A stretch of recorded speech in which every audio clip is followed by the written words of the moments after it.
Welcome to Vivaan study. Hello guys, कैसे हैं? I hope कि सभी लोग हेल्दी एंड सेफ होंगे। तो गाइस आज है 22 मई 2020, ठीक है। और 22 मई 2020 से संबंधित जितने भी करंट अफेयर्स बनते हैं आज हम उन क्वेश्चन और करंट अफेयर्स पर चर्चा करेंगे। और इनसे संबंधित जो फैक्ट्स हैं उन फैक्ट्स पर भी हम विस्तृत चर्चा करेंगे, डिस्कशन करेंगे, ठीक है। तो दोस्तों, अगर आपने चैनल सब्सक्राइब नहीं कर रखा है तो चैनल को सब्सक्राइब करें, और आपने अगर चैनल सब्सक्राइब कर रखा है तो चैनल को ज़्यादा से ज़्यादा अपने दोस्तों को शेयर करें, ठीक है। और अगर इस वीडियो की आप PDF फाइल डाउनलोड करना चाहें तो आप हमारे डिस्क्रिप्शन बॉक्स में जा करके वहाँ से PDF फाइल आप डाउनलोड कर सकते हैं, ठीक है। और वीडियो से संबंधित अगर आपको कोई कमेंट करना है तो आप हमारे कमेंट सेक्शन में जा करके आप कमेंट कर सकते हैं। तो चलिए बढ़ते हैं आज के करंट अफेयर की तरफ। तो गाइज आज के करंट अफेयर का पहला क्वेश्चन, आतंकवाद विरोधी दिवस निम्न में से किस दिन मनाया जाता है? आपके जो ऑप्शंस दिए हैं 10 मार्च, 15 फरवरी, 18 अप्रैल, 21 मई, ठीक है। तो आपको बताना है कि निम्नलिखित डेटों में से किस दिन आतंकवाद विरोधी दिवस मनाया जाता है, यानी एंटी टेररिस्ट डे, ठीक है। तो गाइस 21 मई को हर साल जो है एंटी टेररिस्ट डे मनाया जाता है, ठीक है। और गाइस अगर बात करें इसे मनाया हो जाता है तो देश में 21 मई को आतंकवाद विरोधी दिवस हर साल मनाया जाता है। और आतंकवाद विरोधी दिवस पर युवाओं सहित समाज के अन्य वर्गों को आतंकवाद विरोधी शपथ दिलाई जाती है, ठीक है। और इसमें अवेयरनेस जगाई जाती है कि कैसे जो है इन सब चीज़ों से अवेयर रहें। तो गाइस याद रखेंगे कि मतलब 21 मई को हर साल एंटी टेररिज्म डे मनाया जाता है, ठीक है, ये याद रखेंगे, ठीक है। और बात करें कि इसको मनाया क्यों जाता है और कब से मनाया जाता है, रीज़न क्या है, तो गाइस इसको मनाने का रीज़न ये है कि 21 मई 1991 को तमिलनाडु के श्री पोरबंदर में पूर्व प्रधानमंत्री राजीव गांधी की हत्या कर दी गई थी, ठीक है। तो जो पूर्व प्रधानमंत्री थे राजीव गांधी, इनका जो है इनकी हत्या कर दी गई थी, असैसिनेट किया गया था उनको, ठीक है। तो उनकी हत्या के बाद ही 21 मई को आतंकवाद विरोधी दिवस के तौर पर मनाने का फैसला किया गया, ठीक है। तो इसीलिए मनाया जाता है, इसीलिए बोला जाता है नेशनल टेररिज्म डे, ठीक है, एंटी टेररिज्म डे, ठीक है। तो याद रखेंगे कि मतलब हर साल ये 21 मई को सेलिब्रेट किया जाता है। चलिए बढ़ते हैं नेक्स्ट क्वेश्चन पर। तो गाइस नेक्स्ट क्वेश्चन, भारतीय वायुसेना यानी इंडियन एयरफोर्स, भारतीय वायुसेना IAF ने कितने करोड़ रुपए की 3 बड़ी अधिग्रहण परियोजनाओं को रोकने का निर्णय लिया है, ठीक है। कितने करोड़ रुपए की जो अधिग्रहण परियोजना थी उसको जो रोका जा रहा है, तो ये कितने करोड़ की थी ये बताना है करेक्ट आंसर, ठीक है। तो गाइज ये था 8,000 करोड़, ठीक है। ये आपका ऑप्शन बी करेक्ट हो जाएगा, 8,000 करोड़, ठीक है। तो भारतीय वायुसेना ने क्या किया है, जो 8,000 करोड़ रुपए की 3 बड़ी अधिग्रहण परियोजनाओं को रोकने का निर्णय ले लिया है, ठीक है। तो इस समय जो वायुसेना प्रमुख है RKS भदौरिया ने 18 मई को सूचित किया कि सेना अतिरिक्त पिलाट बेसिक ट्रेनर विमान खरीदने की अपनी इस योजना के बाद अब आगे नहीं बढ़ेगी। और अतिरिक्त हॉक यानी ट्रेनर विमान खरीदने की भी योजना भी थी, लेकिन फिलहाल इस खरीद को भी रोक दिया गया है। यानी कितने का अधिग्रहण रोका गया है, जो अधिग्रहण परियोजनाएं हैं कितनी करोड़ की रोकी गई हैं, 8,000 करोड़, ठीक है। तो करेक्ट आंसर याद रखेंगे। और गाइज अगर बात करें इंडियन एयरफोर्स की, AIF की, ठीक है, तो इसके जो हेड है प्रमुख RKS भदौरिया हैं, और इसकी स्थापना कब हुई थी इंडियन एयरफोर्स की 8 अक्टूबर 1932। और हेडक्वार्टर कहाँ है, हेडक्वार्टर न्यू दिल्ली में है, ठीक है, इस याद रखेंगे। चलिए बढ़ते हैं नेक्स्ट क्वेश्चन की तरफ। तो गाइज नेक्स्ट क्वेश्चन है विश्व बैंक यानी वर्ल्ड बैंक, ठीक है। और भारत सरकार ने हाल ही में कितने मिलियन डॉलर के समझौते पर हस्ताक्षर किए हैं, ठीक है, हस्ताक्षर किए गए हैं। तो करेक्ट आंसर आप हो जाएगा 750 मिलियन डॉलर, ठीक है। ऑप्शन ए करेक्ट आंसर हो जाएगा आपका 750 मिलियन डॉलर, ठीक है। इतने के लिए जो है इतने मिलियन डॉलर पर समझौते पर हस्ताक्षर किए गए हैं, विश्व बैंक और भारत सरकार के हाल ही में किया है, ठीक है। और अगर हम बात करें, यहाँ पे एक वर्ड आया है विश्व बैंक, ठीक है। विश्व बैंक की बात करें तो विश्व बैंक के जो हेडक्वार्टर है ये वाशिंगटन DC में है, और ये जो हेडक्वार्टर इसका है वाशिंगटन में जो अमेरिका में है। और इसके प्रेसिडेंट कौन है, डेविड मालपास। और इस संगठन यानी विश्व बैंक, वर्ल्ड बैंक का पर्पस क्या है, इकोनॉमिक डेवलपमेंट, ठीक है। जो रीजन में स्टेट्स हैं उनकी इकोनॉमिक डेवलपमेंट की बात करता है, ठीक है। और विश्व बैंक ने भारत को कोविड-19 सामाजिक सुरक्षा प्रतिक्रिया कार्यक्रम में तेजी लाने के लिए $1 बिलियन की सहायता के आश्वासन दिया है, ठीक है। इसका मुख्य उद्देश्य कोविड-19 महामारी के कारण प्रभावित होने वाले कमजोर परिवारों की रक्षा करना है। और इस कार्यक्रम ने भारत के प्रति विश्व बैंक की कुल प्रतिबद्धता को $1 बिलियन से बढ़ाकर $2 बिलियन कर दिया। यानी ये मतलब हेल्प करेगा पूरे विश्व की, ठीक है। और विश्व बैंक ने अप्रैल 2020 में $1 बिलियन के वित्तीय समर्थन को की घोषणा की थी, ठीक है। तो ये याद रखेंगे कि इसका करेक्ट आंसर क्या हो जाएगा, ऑप्शन हो जाएगा ए, ठीक है, $750 मिलियन, ठीक है। और अगर हम बात करें वर्ल्ड बैंक की, तो गाइज वर्ल्ड बैंक का मैंने अभी आपको बताया कि इसके जो हेड हैं इसमें वो हैं डेविड मालपास, ठीक है। और हेडक्वार्टर कहाँ है, वाशिंगटन, जो कि कहाँ है, यूनाइटेड स्टेट्स ऑफ अमेरिका। चलिए बढ़ते हैं नेक्स्ट क्वेश्चन की तरफ। तो गाइज नेक्स्ट क्वेश्चन नंबर 4, भारतीय इस्पात संघ यानी इंडियन स्टील एसोसिएशन ने हाल ही में किसे अपना नया अध्यक्ष नियुक्त किया है। प्रेसिडेंट जो वहाँ के हैं उसको नया प्रेसिडेंट किसे नियुक्त किया गया है, ठीक है। तो करेक्ट आंसर हो जाएगा दिलीप सेन, ठीक है। ए ऑप्शन करेक्ट हो जाएगा, दिलीप उम्मेन, ठीक है।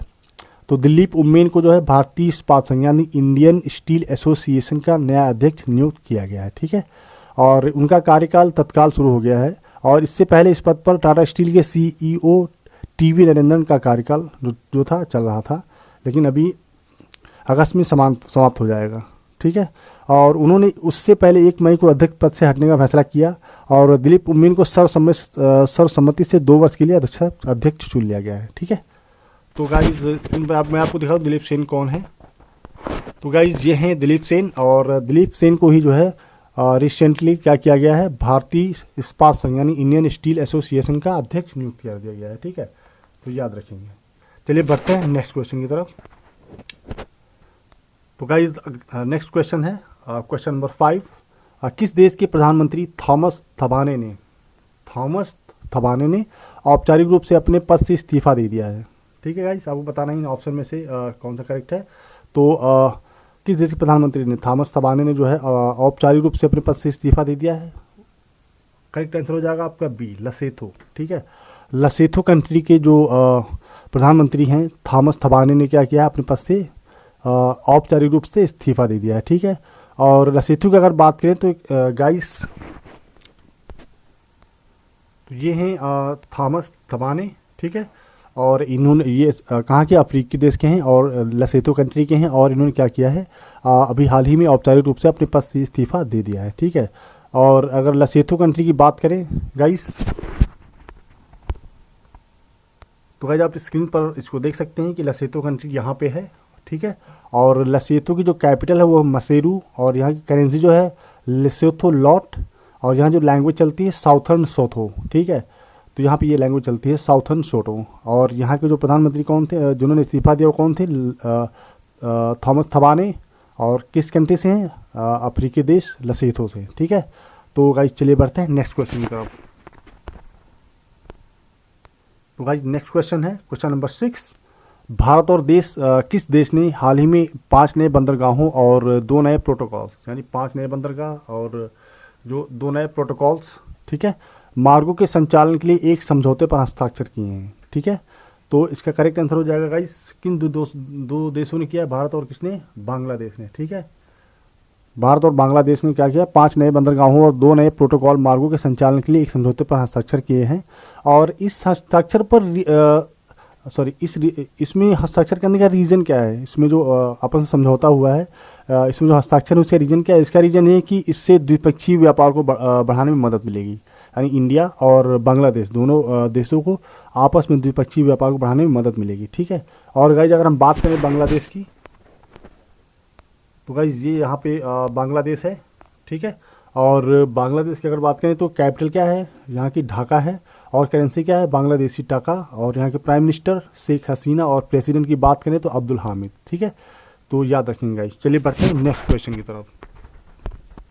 तो गाइज नेक्स्ट क्वेश्चन नंबर 7, केंद्रीय मंत्रिमंडल ने आपातकालीन क्रेडिट लाइन गारंटी योजना यानी ECLGS के अंतर्गत, अगर क्वेश्चन में गाइज अगर पूछ लेता है कि ECLGS का फुल फॉर्म क्या होगा, तो गाइज ये हो जाएगा, ऊपर लिखा हुआ है आपातकालीन क्रेडिट लाइन गारंटी योजना, ठीक है, यानी emergency credit line guarantee scheme, ठीक है। तो इसके अंतर्गत क्या है, कितने लाख करोड़ रुपए की अतिरिक्त राशि उपलब्ध कराने की मंजूरी दे दी गई है, यानी ECLGS के अंतर्गत कितने लाख करोड़ रुपए की अतिरिक्त राशि उपलब्ध कराने की मंजूरी दे दी गई है। ठीक है, तो गाइज इसका करेक्ट आंसर हो जाएगा बी, 3 लाख करोड़ रुपए। ठीक है, correct answer B, 3 lakh crore रुपए की मंजूरी दी गई है। ठीक है, और गाइज ये जो मंजूरी दी गई है, जो मंजूरी उपलब्ध कराई गई है, ठीक है, इसका कारण क्या है, क्यों इसको जो है किया गया है। तो गाइज जिस राज्य को मंजूरी दी गई है, इसमें क्या होगा, इसमें सूक्ष्म, लघु और मध्यम उद्यमों के अंतर्गत आने वाले पात्र कर्जदारों, जो मतलब छोटे मोटे हैं जो कर्जदार हैं, और मुद्रा योजना के अंतर्गत और ऋण लेने के इच्छुक कर्जदारों को फायदा होगा। ठीक है, इससे क्या होगा, बिजनेस भी ग्रो करेगा, आगे बढ़ेगा, लोग कर पाएंगे, और जिनको परेशानियां हो रही वो इससे कर भी ले सकेंगे, उनको हेल्प मिल पाएगी। ठीक है, तो याद रखेंगे, इसका हो जाएगा 3 लाख करोड़। ठीक है, correct answer 3 lakh crore B है, बी ऑप्शन। ठीक है, चलिए बढ़ते हैं नेक्स्ट अगले क्वेश्चन की तरफ। तो गाइस नेक्स्ट क्वेश्चन है क्वेश्चन नंबर 8।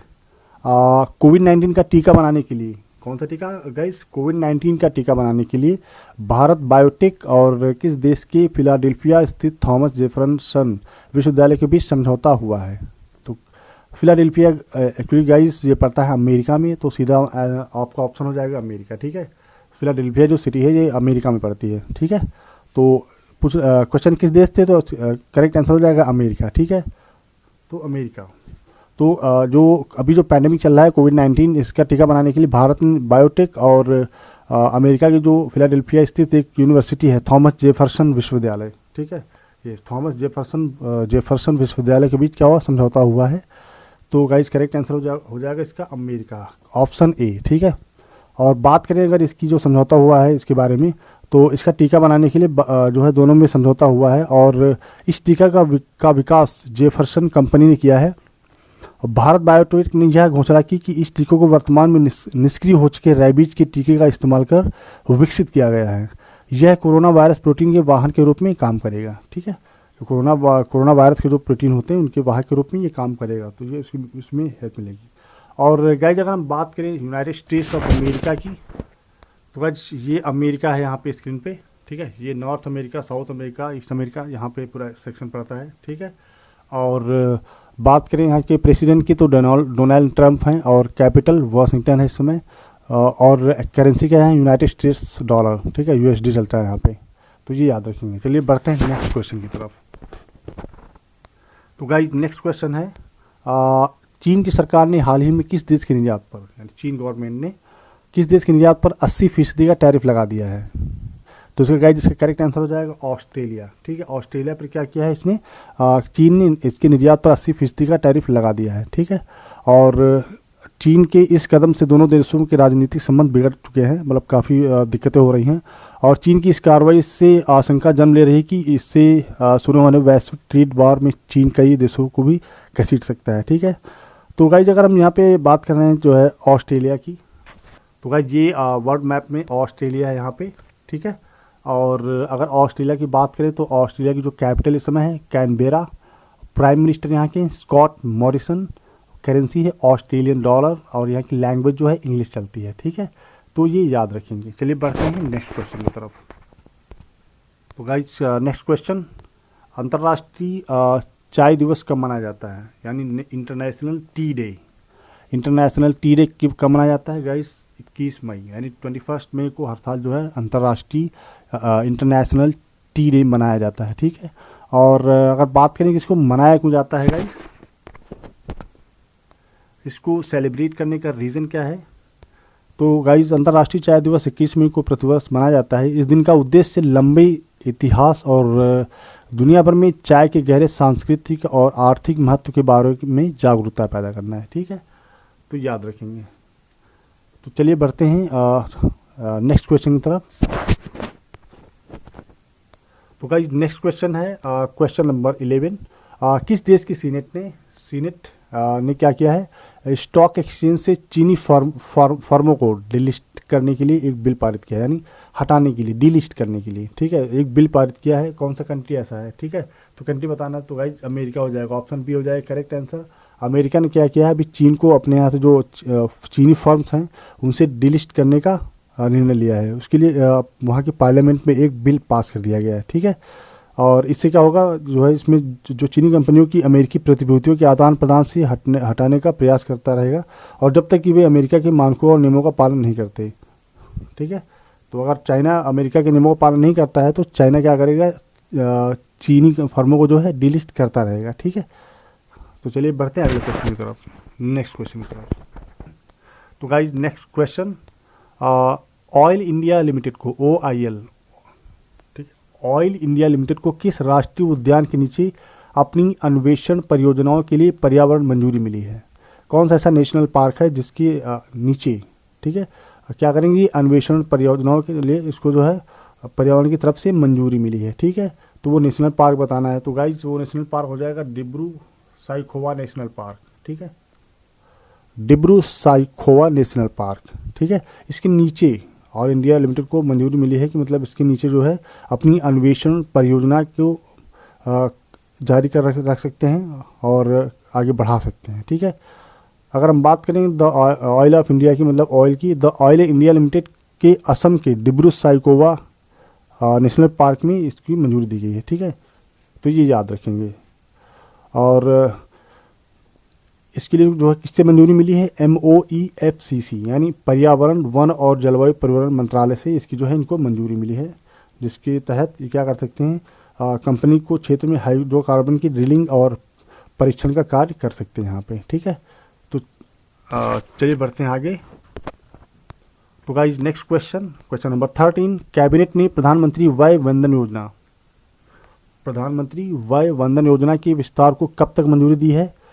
गाइस ऑप्शन में है मार्च 2023 यानी मार्च 2023, फरवरी 2022, दिसंबर 2021, मई 2023। ठीक है, तो इसका करेक्ट आंसर हो जाएगा इस मार्च 2023, ऑप्शन ए। ठीक है, मार्च 2023 तक जो है कैबिनेट ने भारतीय वय वंदन योजना को की मंजूरी दी है। ठीक है, उसको बढ़ाया गया है। ठीक, और अगर हम बात करें प्रधानमंत्री वय वंदन योजना, तो ये क्या है, इसका काम क्या है, इसका काम ये, इस योजना का काम है कि जो वरिष्ठ नागरिक हैं देश के और जो वृद्ध लोग हैं, जो वृद्धावस्था वाले लोग हैं, उनकी एक आय सुनिश्चित की जाए। ठीक है, इस स्कीम के अंदर ये आता है कि मतलब जो हमारे देश में वरिष्ठ नागरिक हैं और जो वृद्ध लोग हैं, इनकी आय सुनिश्चित की जाए, मतलब उनको भी कुछ इस अवस्था में कुछ प्राप्त हो सके और उनका जो है खर्च चल सके। ठीक है, तो याद रखेंगे। तो इसका करेक्ट आंसर हो जाएगा ए। तो गाइज इसीलिए अभी जो है इस स्कीम को एक्सटेंड कर दिया गया है मार्च 2023 तक। ठीक है, चलिए बढ़ते हैं नेक्स्ट क्वेश्चन की तरफ। तो गाइज नेक्स्ट क्वेश्चन, रक्षा मंत्रालय ने स्थानीय आपूर्तिकर्ताओं से कितनी वस्तुओं की खरीद को मंजूरी दी है? जो स्थानीय आपूर्तिकर्ता होते हैं उनको क्या किया है, कितनी वस्तुओं की खरीद की मंजूरी दी है, किसने, रक्षा मंत्रालय ने। ठीक है, तो करेक्ट आंसर हो जाएगा 26। ठीक है, 26 वस्तुएं जो है खरीद सकते हैं जो स्थानीय आपूर्तिकर्ता हैं, इससे ज़्यादा नहीं खरीद सकते हैं। ठीक है, तो अभी जो रक्षा मंत्रालय ने मेक इन इंडिया के तहत जो है, इस पहल के तहत स्थानीय आपूर्तिकर्ताओं से 26 रक्षा वस्तुओं की खरीद को मंजूरी दी है।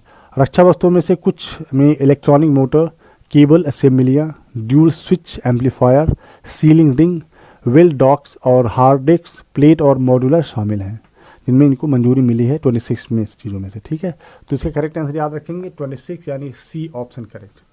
तो गाइज आज की करंट अफेयर का नेक्स्ट क्वेश्चन और लास्ट क्वेश्चन, DSCRC, गाइज आप स्क्रीन पर देखिए यहाँ पे, DSCRC के अध्यक्ष पद का चार्ज कौन लेने जा रहा है? ठीक है, तो गाइज करेक्ट आंसर हो जाएगा Sangeeta Dhingra Sehgal. Correct answer B, Sangeeta Dhingra Sehgal. ठीक है, इनको जो है क्या हुआ, DSCRC, मतलब DSCRC का फुल फॉर्म अगर देखा जाए तो इसका हो जाएगा दिल्ली राज्य उपभोक्ता निवारण आयोग। इसके अध्यक्ष रूप में कौन नियुक्त किया गया है, कौन चार्ज लेने जा रहा है? संगीता ढींगरा सहगल। ठीक है, याद रखेंगे। और बात करें दिल्ली उच्च न्यायालय की, तो न्यायाधीश न्यायमूर्ति संगीता ढींगरा सहगल जल्द ही इसका चार्ज ले लेंगे अपने हाथ में। और केंद्र सरकार द्वारा उच्च न्यायालय के न्यायाधीश के रूप में उनके इस्तीफे को स्वीकार करने के बाद यह घोषणा की गई है। जस्टिस सहगल जून 2020 में रिटायर होने वाले थे, लेकिन अभी क्या हुआ है कि इनकी जगह पे ये जो है संगीता ढींगरा सहगल को नियुक्त कर दिया गया है। ठीक है, तो ये अपना चार्ज अब संभालेंगी। तो करेक्ट आंसर याद रखेंगे ऑप्शन बी। ठीक है, चलिए गाइज बढ़ते हैं आगे। तो गाइज ये थी आज की करंट अफेयर, और अगर आपको वीडियो अच्छी लगी तो वीडियो को लाइक करें और अपने दोस्तों को शेयर ज़रूर करें। और अगर आप नए व्यूअर हैं तो चैनल को सब्सक्राइब करें, ठीक है। और PDF जैसे मैंने बताया, PDF की आवश्यकता हो तो हमारे डिस्क्रिप्शन बॉक्स से जा करके आप PDF फाइल डाउनलोड कर सकते हैं, ठीक है गाइस। चलिए मिलते हैं नेक्स्ट करंट अफेयर में, तब तक के लिए थैंक यू। जय हिंद, जय भारत।